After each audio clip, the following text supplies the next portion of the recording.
Hi, and congratulations on purchasing your Ryobi 80V ride-on mower. In this video, I'm going to run you through the simple steps to get you mowing in no time. Our video has been broken up into the following 3 sections: the actual assembly of your mower, the preparation to drive the mower off the shipping crate, and getting your mower ready for first use. So let's get started by checking off the additional tools you're going to need other than the ones supplied. Starting with a socket wrench with a 13mm socket, a pair of sharp scissors, and a tyre pressure gauge.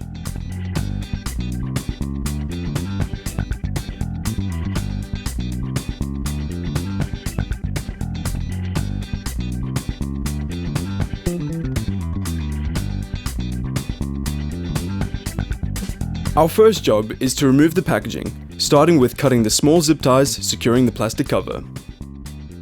Now, remove the boxes containing loose parts, assembly hardware, and the documentation. Further details on assembling your mower can be found in this owner's manual. Then set aside all accessible packaging and wrapping from the unit and parts. But don't throw away the packing material until you have carefully inspected and operated the mower to your satisfaction. Laying everything out, inspect the mower and parts carefully for any breakage or damage that may have occurred during shipping.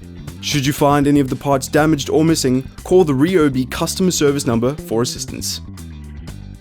Using your 13mm socket and supplied spanner, remove the bolt securing the corner and side braces to the frame bottom. Then lift the braces to remove them. Carefully cut the nylon strap securing the front and rear wheel axles to the frame. Our first part to assemble is the seat. Remove the 2 bolts from each side of the seat bottom frame.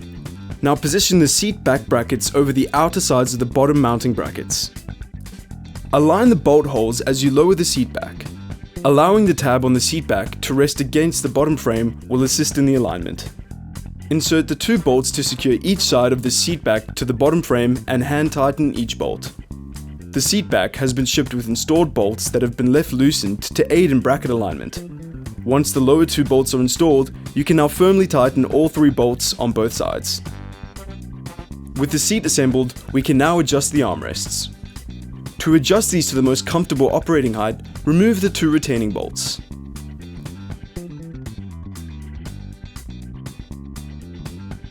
Then raise or lower the armrest to the desired height, making sure both bolt holes are still in alignment with the holes in the seat frame. Reinstall the bolts and tighten them firmly. The left armrest also adjusts forward and backward. To move the armrest, first loosen its locking knob and adjust the armrest to the desired position. Then firmly retighten the knob to secure the armrest in place. The seat is also adjustable. To move the seat forward or backward, lift and hold the seat adjustment lever. Then slide the seat to the desired position. Release the lever and make sure the seat is locked in position before operating the mower. To adjust the seat's suspension travel, simply turn the knob to the right or left. Next up is to install the joystick. Start by inserting the joystick through its dust cover. On the mower, pull the joystick spindle up fully. As you lower the joystick over the spindle, align the 2 holes on the joystick with the holes on the spindle. Insert the 2 supplied hex screws and tighten them securely with the included hex key.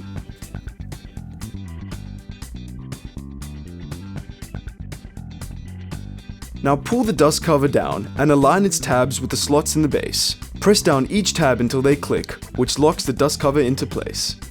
Next is installing the rear plate. Start by aligning the holes in the rear plate with the holes in the rear cross member. Then install the 2 hex head bolts and tighten both firmly. Our next step is to connect the 80V batteries. Start with placing the joystick in the neutral and locked position. Now adjust the seat all the way forward. Press the center edge on the battery compartment cover to release the latch and open the cover. Locate the battery's quick connect plugs on the right hand side. Align and press each connector down into the socket of the respective batteries.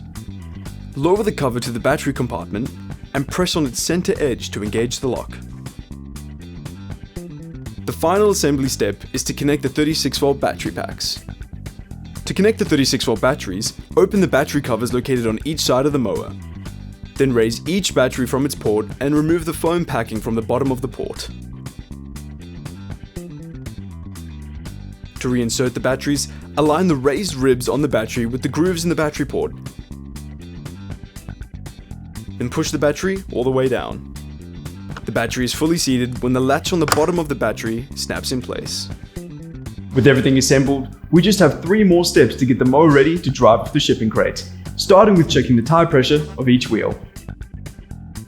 It's important to check the air pressure in all tyres before use, as well as making it part of your regular maintenance routine.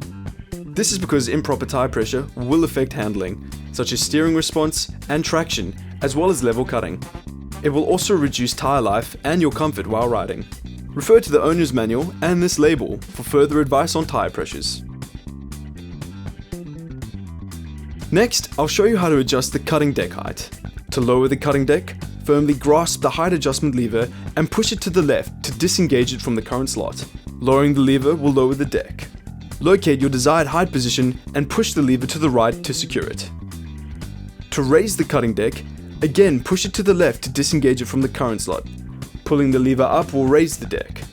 Locate the high slot and push it to the right to secure it. The last stage of our preparation is learning how to operate the park brake. Start with moving the joystick into the central lock position. Then fully depress and hold the brake pedal. Rock your foot forward to fully depress and activate the parking brake. To release the park brake, firmly press and release the brake pedal. Finally, we are ready to drive the mower off the shipping crate.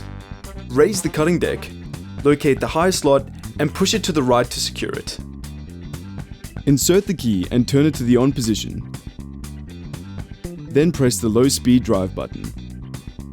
With your hand holding the joystick in the central position, release the parking brake. Slowly move the joystick backwards to reverse the mower. Use very small movements of the joystick combined with the brake pedal to control the speed as you slowly drive the mower off the frame. Once off, apply the park brake and switch off the mower.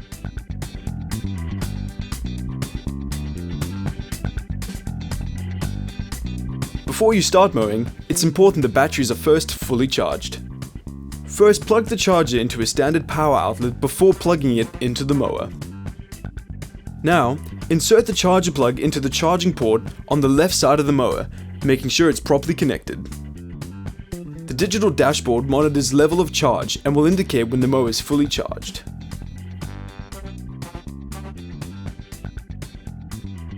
Remove the charging plug from the mower once it's fully charged and ready for use. To maximize life and performance of the batteries, always connect the mower to the charger when it's not in use. If this is not possible, make sure to charge the batteries fully at least once a month. Your mower features a safety interlock system that shuts down the blade should you leave your seat while the unit is still running. To test the system is working correctly, position the mower on a level surface like a concrete driveway where items can't be struck by the blades. Set the parking brake and place the joystick into the neutral position, and ensure the blade system button is down. Insert the start key and turn it to the on position. Raise the blade engage knob to activate the blades. Briefly lift yourself off the seat but don't get off the mower. The blade should shut off within 5 seconds. If they don't, recheck that you have connected the safety interlock cable as described when installing the seat. If the cable is connected but the system still doesn't function, contact Ryobi customer service. Do not operate the mower until the safety interlock system has been repaired. So there you have it. Your mower is fully assembled, charged up, and ready to go. Again, if you need any additional assistance, please call the Ryobi customer service number. To learn more about your mower, check out the links in the description. And don't forget to subscribe to our channel and hit the bell icon to be notified of our latest releases. Ryobi, a cut above.